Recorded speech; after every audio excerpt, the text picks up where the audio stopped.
Now, from across the Tri-States, this is KHQA Sports. And top of the evening, everybody, and welcome to Sports Final alongside Mr. Ross Green once again, who I can assure you was very busy today. But since I spent the better part of the last 48 hours driving between here and Kansas City, feasting on barbecue and basketball, I'll let him fill you in on what he did today. Yeah, barbecue and basketball, you have it so rough. Anyways, my life. While you were doing that, I was checking in with the QNE baseball team. It's a great time of year, of course, for that. But maybe more than anything today, I was checking Twitter for those Culver Stockton updates, because when you mention defending national champion, you know it's a big game.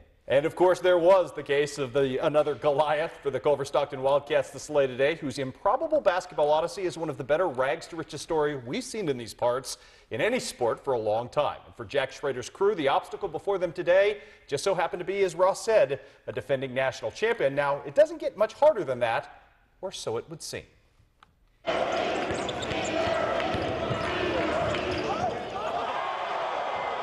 All day, that's all we've been saying is the reigning champions. We're playing the reigning champions. You know, we got to go out there with some intensity, be fired up. That's what we've been saying all tournament. How do you feel? Fired up. My mom actually joked to me about it yesterday. I said she wanted us to beat them because we had to prove ourselves to something, to people. I mean, it's not trying to prove ourselves. We just want to make a name for ourselves, really. Like any good underdog with a champion to unseat, Culver Stockton wisely made it a point to win the early rounds of their heavyweight bout with Concordia, jumping out to as much as a 13-point lead 12 minutes into the ball game. But the Wildcats had to know, even at that particular point, dethroning this Concordia team still wasn't going to be an easy task. They're good and they're experienced. They're last year's national champ. They've been there before. We got off to a very good start. Sometimes when you do, you relax a little bit, or you get a little bit of a frenzy feed and you start getting a little bit hurried on offense. We did. They came back, went ahead. True to form, the Eagles responded with a 25-11 run to end the first half, one that had Culver looking wobbled and out of sorts at times, even committing 8 turnovers in the frame. But down a point at the break, the Wildcats simply fell back into the same familiar pattern that netted them a victory on Thursday and 24 more times before that. I mean, that's our team. That's how we've been playing almost all year. Second halves come out. Once our threes start falling, shots start falling in. Not a lot of teams can stick with us. One of our teammates, Mario Gully, always says we're a second-half team.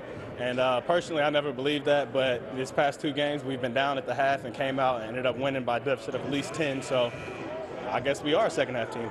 It's not like we want it to be that way. It's just that we know we're better in the second half than we are the first half. It was a grinded-out game for the middle part of the game, but then toward the end, we just made plays. Really tough defensively. They scored a lot of points, but we just made them miss when they had to. Big on the boards, and everybody just made plays on the offensive end. It was just a really, really good, hard-fought win that you would expect in order to get to the Elite Eight. It was a victory that saw 4 different Wildcats reach double figures, including the second straight 25-point game effort from Austin Keaton, as well as a monster 14-rebound effort from Jermaine Jones. In short, a 57-point second half that put all of Culver's best attributes on display and pushed this once invisible program, at least on the national scale, from being a 3 to supermodel status in just 1 winter's time. A surreal but incredibly gratifying reversal of fortunes for a group of young men who are now 3 wins shy of a national championship. I mean, we'll probably be remembered in a couple years, 50 years from now. I mean, the last team, they remember the last team that won their first game or whatever when they made it to nationals. Hopefully we'll remember the same, and hopefully it continues at Culver. I think it's really gratifying for the guys. They have taken ownership of this. They want to be good for the sake of Culver Stockton and, of course, themselves. But they play for the college, they play for Culver Blue, and they do a great job of it, because those are the things that help you overcome the speed bumps that you're going to come across during a national tournament. They just hang in there. They're tough. They're a great team. Can't say enough good things about them. Every single day we think about how far we've come. It changed from 4-game wins last year, 17-game losing streak, snapped at the first 5 games, and then changed it completely around the whole season, just win after win after win, and we're not going to stop. We're going all the way. Culver's not giving up until the last buzzer sounds. Win like that, you better hug Grandma Marchand, and he certainly did. Doesn't get any easier tomorrow. Culver Stockton will face a team that seems very well poised to give them fits because of their size. Number 13, Georgetown. That game set for 4 o'clock. Again, we'll have the highlights for you on a loaded overtime show tomorrow. Should be an awful lot of fun. Scores today, we actually had some, including our first high school baseball of the season. Brown County opening the season with a victory over Calhoun. Mr. Hobson with the game-winning RBI in that ball game. What else do we have for us? We also have Griggsville Perry dropping one to Triopia. It was Matt Parker of the Trojans. A grand slam in this one. Not bad for him right there. And one more baseball score to give you. It was Hannibal going to Western and winning 6-1 as Brandon Scott, a 2-for-2 day at the plate. Softball. We've got some softball for you. Calhoun beating Brown County 6-0 to start the season. And Griggsville Perry goes on the road to Triopia. Picks up a nice win there. Griggsville Perry going to be very salty again this season. They get a 7-3 victory there. In tennis today, Quincy High falls to Triad on the boys' side 6-3. We've also got college baseball. Nice debut for Zach Burling. The former Illini West and John Woodstar had a walk today and a run scored in his team's loss to Missouri State. Also in the docket, HLG, Ross. We also had HLG baseball going, and this one dropped 2 to Lyon College, actually. First game was 15-7. Trojans come up short. Then much closer, 3-2 in a pitcher's duel, sort of, in that second game, but they do drop 2, unfortunately. Softball as well today. WIU swept today by South Dakota, 6-5 and 4-1 were the finals there. Culver Stockton losing to Ottawa, 9-3. At the Fillmore tournament, also Culver Stockton losing to Cardinal Stritch 6-3, and as well to Stevens College. Actually, that's good news for Culver Stockton. They win that game by the final count of 14-3 there. And in volleyball tonight, 5 sets, but Quincy University gets it done at home tonight. Final count in that one was 3-2, 3 games to 2 in favor of the Hawks. And as mentioned previously, baseball season is here in the Tri-States, and one team that you can bet is eager to start up is Quincy Notre Dame. After a super sectional run in 2012, Chris Martin's team is hungry for much, much more. The one thing I learned was we can never give up, and we proved it to make it to super sectionals, but it showed that we just have to keep working hard to get back there next year. We're about to find out exactly what last year's run to the Super Sectional will do for the Raiders here in 2013.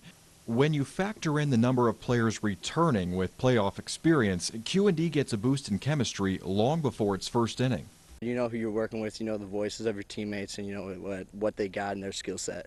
I think we just have to work as a team. Nobody try to be selfish. If we work as a team, we should be able to succeed pretty easily. It's difficult to pick out where this team may be lacking this season because its strengths are threefold. I think on the mound we have, 4, 5, 6 arms that I think can start any given day and give us good innings. And I think we're going to get some guys, 1, 2, 3 inning guys that can go in and eat some innings and throw some quality pitches for us and get us out. So. And you can't forget about the offense and that sweet swing of Dominic Miles with some added protection.